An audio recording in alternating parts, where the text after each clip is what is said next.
അസ്സലാമു അലൈക്കും വറഹ്മത്തുള്ള.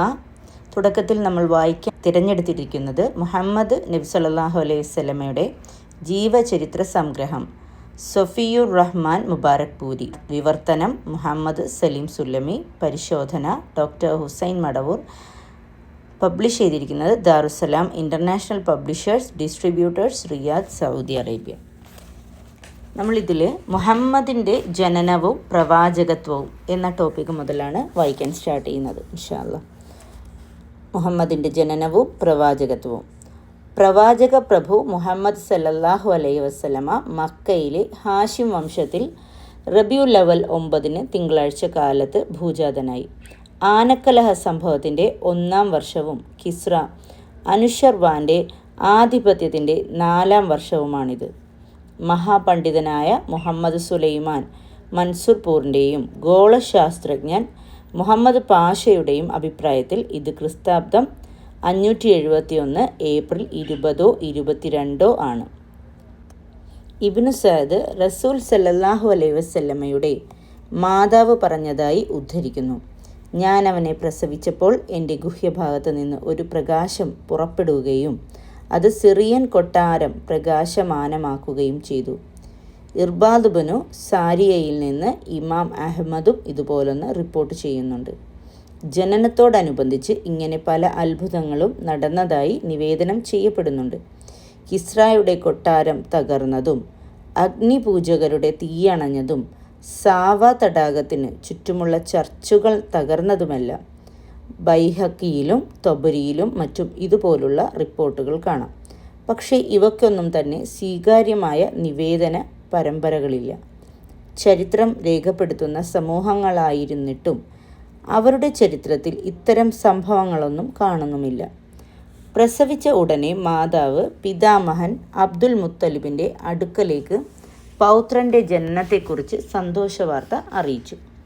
അദ്ദേഹം സന്തോഷത്തോടെ വന്ന് കുഞ്ഞിനെയും കൊണ്ട് കഅബയിൽ കടന്ന് അള്ളാഹുവിനോട് പ്രാർത്ഥിക്കുകയും നന്ദി പ്രകടിപ്പിക്കുകയും ചെയ്തു. ശേഷം കുഞ്ഞിന് മുഹമ്മദ് എന്ന് പേരും വിളിച്ചു. ഈ നാമം അറബികൾക്ക് നേരത്തെ പരിചിതമായിരുന്നില്ല. അറബികളുടെ സമ്പ്രദായമനുസരിച്ച് 7-ാം നാളിൽ ചേലാകർമ്മം നടത്തുകയും ചെയ്തു. തൻ്റെ മാതാവിന് ശേഷം കുഞ്ഞിന് ആദ്യം മുലയൂട്ടിയത് അബൂലഹബിൻ്റെ അടിമ സുവൈബയാണ്. സുവൈബയുടെ അപ്പോഴത്തെ മകൻ്റെ പേര് മസ്റഹ് എന്നാണ്. ഇതിനു മുൻപ് സുവൈബ അബ്ദുൽ മുത്തലിബിൻ്റെ പുത്രൻ ഹംസയെയും പിന്നീട് മഖ്സും ഗോത്രക്കാരൻ അബ്ദുൽ അസദിൻ്റെ പുത്രൻ അബൂ സലമയെയും മുലയൂട്ടിയിട്ടുണ്ട്. നെക്സ്റ്റ് ടോപ്പിക്, സഅദ് ഗോത്രത്തിൽ. തങ്ങളുടെ മക്കൾക്ക് മുലയൂട്ടാൻ മാതാക്കളെ അന്വേഷിക്കുക നാഗരികമായ അറബികളുടെ പതിവാണ്. ഇത് നാഗരിക ദൂഷ്യങ്ങൾ ഏൽക്കാതിരിക്കാനും ശരീരപുഷ്ടിയും ഭാഷാശുദ്ധിയും കൈവരാനുമായിരുന്നു. അബ്ദുൽ മുത്തലിബും ഒരു മാതാവിനെ അന്വേഷിച്ചു. സഅദ് ബിൻ ബക്ർ ഗോത്രത്തിലെ അബൂ സുവൈബിൻ്റെ പുത്രി ഹലീമയെ ഇതിനായി ലഭിച്ചു. അവരുടെ ഭർത്താവ് അബൂ കബ്ഷ എന്നറിയപ്പെടുന്ന ഹാരിസ് ബിൻ അബ്ദുൽ ഉസ്സയായിരുന്നു. അതേ ഗോത്രക്കാരൻ തന്നെ. അവിടെ മുലകുടി ബന്ധത്തിലൂടെയുള്ള റസൂൽ സല്ലല്ലാഹു അലൈഹി വസല്ലമയുടെ സഹോദരങ്ങൾ Abdullahi bin Haris, Aneesa bint Haris, Hudafa bint Haris എന്നിവരാണ്. ഇവൾ റസൂൽ സല്ലല്ലാഹു അലൈഹി വസല്ലമയുടെയും പിതൃ സഹോദരൻ Abu Sufyan bin Haris bin Abdul മുത്തലിബിൻ്റെയും പരിചാരകയായിരുന്നു. നബി സല്ലല്ലാഹു അലൈഹി വസല്ലമയുടെ പിതൃവ്യൻ ഹംസ് ബിൻ അബ്ദുൽ മുത്തലിബ് ഇതേ സഅദ് ഗോത്രത്തിൽ നിന്നു തന്നെയായിരുന്നു മുല നുകർന്നിരുന്നത്. ഇദ്ദേഹത്തെ മുലയൂട്ടുന്ന മാതാവ് ഒരിക്കൽ നബി സല്ലല്ലാഹു അലൈഹി വസല്ലമയെയും മുലയൂട്ടിയിട്ടുണ്ട്. അങ്ങനെ ഹംസ 2 വഴിക്ക് നബി സല്ലല്ലാഹു അലൈഹി വസല്ലമയുടെ മുലകുടി ബന്ധത്തിലൂടെയുള്ള സഹോദരനായി, സുവൈബ വഴിയും ഹലീമ വഴിയും. ഈ മുലയൂട്ടൽ കാലത്ത് പല അത്ഭുതങ്ങളും പ്രത്യക്ഷപ്പെട്ടതായി ഹലീമ പറയുന്നു. ഹലീമ തന്നെ ഈ കാര്യം റിപ്പോർട്ട് ചെയ്യുന്നത് ചരിത്രകാരനായ ഇബ്നു ഇസ്ഹാഖ് രേഖപ്പെടുത്തുന്നു. നാട്ടിൽ നിന്ന് ഭർത്താവ് ഒന്നിച്ച് മുല കുടിക്കുന്ന കുഞ്ഞിനെയും കൊണ്ട് സഅദ് ഗോത്രത്തിലെ ഏതാനും സ്ത്രീകളുടെ കൂടെ മുലയൂട്ടാൻ കുഞ്ഞിനെ അന്വേഷിച്ച് ഞാനും പുറപ്പെട്ടു. ദാരിദ്ര്യത്തിൻ്റെയും വരൾച്ചയുടെയും വർഷമായിരുന്നതിനാൽ ഞങ്ങൾക്ക് കഴിക്കാനൊന്നുമില്ലായിരുന്നു. ഞാൻ ചാരവർണ്ണമുള്ള പെൺകഴുതപ്പുറത്തേറി പുറപ്പെട്ടു. ഞങ്ങളുടെ കൂടെ ഒരു പെൺ ഒട്ടകവുമുണ്ട്. ഒരു തുള്ളി പാല് പോലും അതിൻ്റെ അകിട്ടിൽ നിന്ന് കിനിയുന്നുമുണ്ടായിരുന്നില്ല. കുട്ടികൾ വിശപ്പ് കൊണ്ട് കരയുന്നത് കാരണം ഞങ്ങൾക്ക് രാത്രി ഉറങ്ങാൻ കഴിഞ്ഞില്ല. അവർക്ക് തികയുവോളം മുലപ്പാൽ എൻ്റെ പക്കലില്ലായിരുന്നു. ഒട്ടകത്തിലും ഒന്നുമില്ലായിരുന്നു. പക്ഷെ ഞങ്ങൾക്ക് മഴയും ആശ്വാസവും പ്രതീക്ഷിച്ചിരുന്നു. ദീർഘയാത്രയ്ക്ക് ശേഷം ഞങ്ങൾ മുലയൂട്ടാൻ കുഞ്ഞുങ്ങളെ പ്രതീക്ഷിച്ച് മക്കയിലെത്തി. അനാഥനായ റസൂലിനെ ഞങ്ങൾ ഓരോരുത്തരും ആദ്യമേ തന്നെ നിരസിച്ചു. മുലയൂട്ടുന്നത് കാരണം ധനം പ്രതീക്ഷിച്ചിരുന്ന ഞങ്ങൾ ചോദിച്ചു, അനാഥനോ? അവൻ്റെ മാതാവിനും പിതാമഹനും എന്തു ചെയ്യാനാണ് കഴിയുക? എല്ലാവരും കുഞ്ഞുങ്ങളെയും കൊണ്ട് തിരിച്ചു പോരാൻ തുടങ്ങി. എനിക്ക് മാത്രം ആരെയും ലഭിച്ചില്ല. അപ്പോൾ ഞാൻ എൻ്റെ ഭർത്താവിനോട് പറഞ്ഞു, എൻ്റെ കൂട്ടുകാരികളുടെ കൂടെ ഞാൻ മാത്രം കുഞ്ഞില്ലാതെ തിരിച്ചു പോകുന്നത് എങ്ങനെയാണ്? ഞാൻ ആ അനാഥബാലനെ പോയി സ്വീകരിക്കുക തന്നെ ചെയ്യും. അദ്ദേഹം പറഞ്ഞു, അങ്ങനെ ചെയ്യുന്നതിന് നിനക്കൊരു തടസ്സവുമില്ല. ഒരു പക്ഷേ അള്ളാഹു നമുക്കതിൽ അനുഗ്രഹം ചൊരിഞ്ഞേക്കാം. അങ്ങനെ ഞാൻ ചെന്ന് കുഞ്ഞിനെ സ്വീകരിച്ചു. മറ്റാരെയും കിട്ടിയില്ല എന്നതു മാത്രമാണ് ഞാൻ ആ കുഞ്ഞിനെ സ്വീകരിക്കാൻ കാരണം.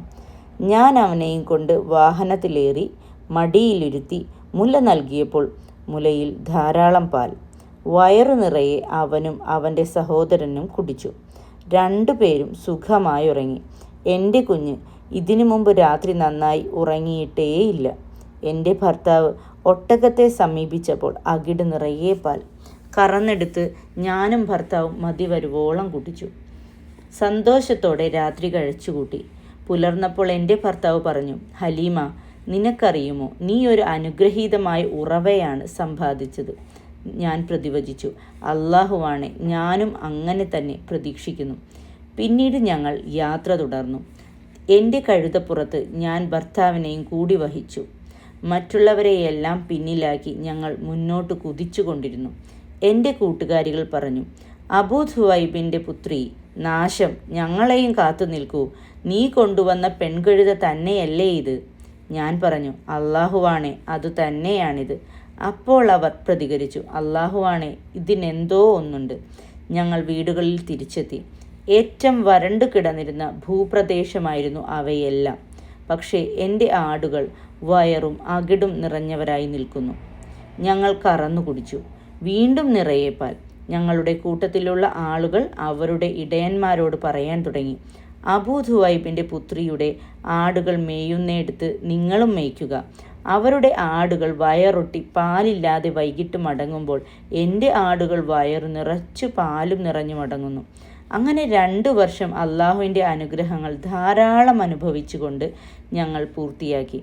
ബാലൻ 2 വയസ്സാകുമ്പോൾ തന്നെ മറ്റുള്ളവരിൽ നിന്ന് ഭിന്നമായി പുഷ്ടിയോടുകൂടി വളർന്നു. അവനെയും കൊണ്ട് ഞങ്ങൾ അവൻ്റെ മാതാവിനെ സമീപിച്ചു. അവൻ കാരണമുണ്ടായ ബർക്കത്ത് കാരണം അവൻ ഞങ്ങളുടെ കൂടെ തന്നെ താമസിക്കണമെന്ന് ഞങ്ങൾക്ക് അതിയായ ആഗ്രഹമുണ്ടായിരുന്നു. ഞങ്ങൾ അവൻ്റെ മാതാവിനോട് ഇക്കാര്യം സംസാരിച്ചു. ഞാൻ പറഞ്ഞു, മോനെ, അവൻ കരുത്തനാകുവോളം എൻ്റെ കൂടെ തന്നെ താമസിപ്പിച്ചാലോ? മക്കയിലെ പകർച്ചവ്യാധി അവനെയും ബാധിക്കുമോ എന്ന് ഞാൻ ഭയപ്പെടുന്നു. അങ്ങനെ ഞങ്ങൾ അവനെ തിരിച്ചു കൊണ്ടുവന്നു. അടുത്തതായി നെഞ്ചു പിളർന്ന സംഭവം. അത് ഇൻഷാ അല്ലാ നമുക്ക് അടുത്ത പാർട്ടിൽ ചേർക്കാം. വായിക്കുന്ന ശൈലിയിൽ എന്തെങ്കിലും മാറ്റങ്ങൾ വരുത്തേണ്ടതുണ്ടെങ്കിൽ തീർച്ചയായും നിങ്ങളുടെ അഭിപ്രായങ്ങൾ അറിയിക്കുക.